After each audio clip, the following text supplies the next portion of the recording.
Team نے مجھے بولا کہ آپ سے کوئی ملنا چاہ رہا ہے. ادھر سے مجھے آواز آئی, ہائے خایا.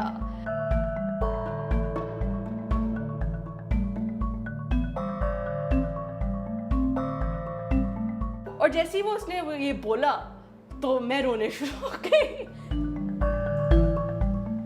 میرا نام خایا احمد ہے اور میں اسکرپٹ رائٹنگ کرتی ہوں اکثر ٹی وی شوز کے لیے, ویڈیو گیمز کے لیے اور کامک بکس کے لیے.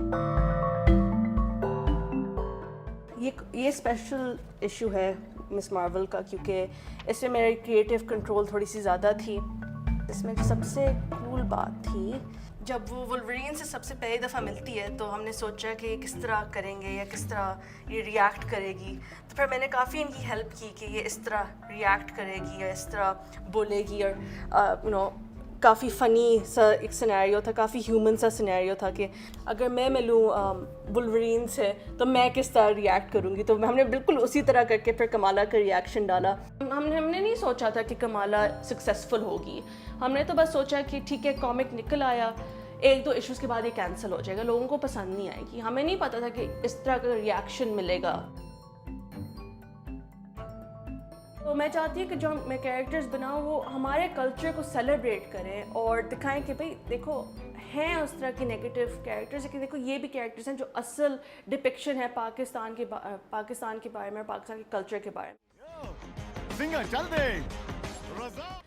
ایک جو میری سب سے لیٹسٹ پروجیکٹ ہے ڈسٹرکشن آل اسٹارز کے نام سے, it was one of the first titles to come on the PlayStation 5. It's a video game and اس میں there are characters which are Muslim, and there's also a character by the name of Sergeant Rescue who is a Pathan character. He's a Pakistani Canadian Muslim and he's from Peshawar and he actually speaks in Pashto.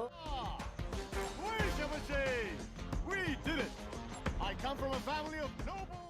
اکثر میں کہتی ہوں لوگوں کے پاس یہ لک نہیں ہوتی کہ وہ اس طرح کے ایک ان آرتھوڈاکس کریئر چوز کرے اور لوگ کہیں ہاں ٹھیک ہے ہم آپ کو سپورٹ کریں گے, اور جب آپ فیل کرو وہ کہیں گے کہ کچھ نہیں ہوتا, اٹھ جاؤ. اکثر میرے اسٹرگلز نارمل اسٹرگلز نہیں تھے, مطلب کہ کیونکہ بیچ میں مجھے ڈائگنوز ہوا کہ مجھے ڈپریشن تھا اور کافی لیٹ جا کے مجھے ڈائگنوز ہوا تھا. تو اکثر ٹائم یہ ہوتا تھا کہ جب میں کام کر رہی ہوتی تھی اور جب میں آفس میں ہوتی تھی مجھے یا ڈپریشن کے اٹیکس ہو جاتے تھے یا انگزائٹی کے اٹیکس ہو جاتے تے, اور میں کہتی تھی ہائی ڈیڈ لائن آ رہا ہے, میں کیسے کروں گی, I am not good enough, اور پھر بس آنسو نکلنے شروع ہو جاتے تھے, دل ڈکر ہو رہا ہوتا تھا, اور بس میں بیٹھی ہوتی تھی آفس میں.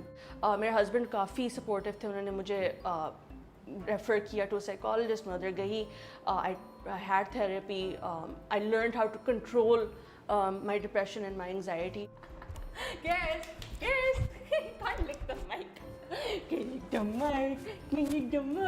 جب میں کلائنٹس کے پاس جاتی تھی لوگ مجھے سیریسلی نہیں لیتے تھے کیونکہ میری ایکسپیرینس ان کو نہیں نظر آتا تھا, میری ایج نظر آتی تھی ان کو, because I was quite young.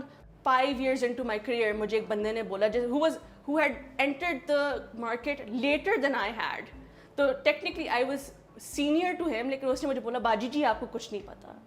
میں نے کہا سر جب آپ انٹر ہوئے تھے اس فیلڈ میں آلریڈی ایک ایمی ایوارڈ مجھے نامینیشن کی گئی تھی.